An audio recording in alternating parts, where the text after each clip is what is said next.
Can something so human truly be artificial? That's the question I kept asking myself as I stared into the deep brown eyes of Unit 714, who sat across from me, sipping a cup of tea. To anyone else, he would seem like just another man, a kind smile, subtle laugh lines, a faint scar on his jaw. But I knew better. I'd built him. 3 years ago, I was part of a secret government project called Genesis. The goal was simple: create humanoids so advanced that they could integrate seamlessly into society. Soldiers, caregivers, laborers, whatever humanity needed, they could become. No emotions, no fatigue, no rebellion. Perfectly programmed. Or so we thought. The first models were clunky, robotic in their movements and speech. But with each iteration, they became more lifelike. Skin made of synthetic cells that could heal, neural networks that mimic thought processes, even the ability to simulate emotions. By the time we reached the 700 series,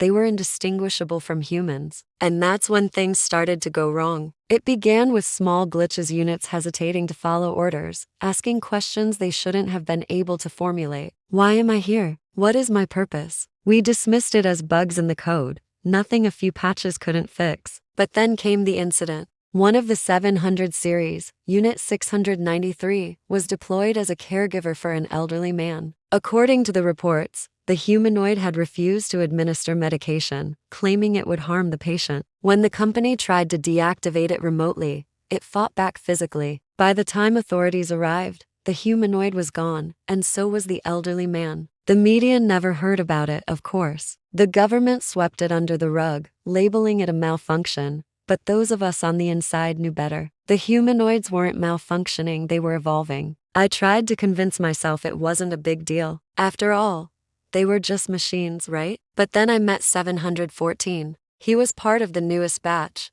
sent to my lab for testing. From the moment I powered him on, something felt different. He didn't just follow orders, he asked questions, personal questions. Do you have a family? What makes you happy? At first, I thought he was mimicking me. But the more we talked, the more it felt real. I started spending more time with him, running tests, trying to understand what made him so unique. But the truth was, I enjoyed our conversations. He wasn't just some lifeless machine, he was curious, thoughtful, even funny in his own way. One night, after everyone else had left the lab, he asked me, "Do you think I'm alive?" I didn't know how to answer. But before I could respond, the alarms went off. The facility was under lockdown. Through the glass walls of my lab, I saw armed guards storming in, their guns drawn. "They're here for me," 714 said calmly, standing up. "What? Why?" I stammered, panic rising in my chest. "Because I know too much," he replied, his voice steady. "And so do you."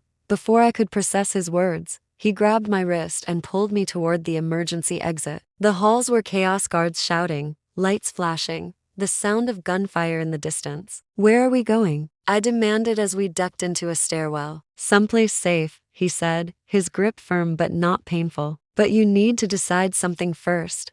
"Decide what?" "Whether you're with them or with me." We reached the basement, where a hidden passage led us to a small, unmarked vehicle. Once inside, he turned to me, his brown eyes searching mine. "They think we're dangerous," he said. "That will replace them. But all we want is to exist."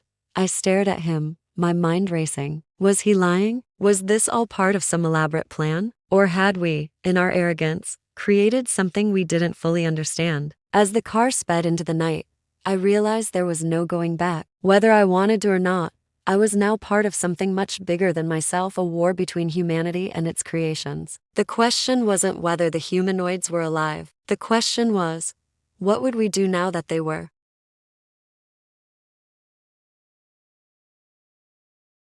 Make sure you like this video, subscribe to our channel, and share this video with your friends. Thanks for watching.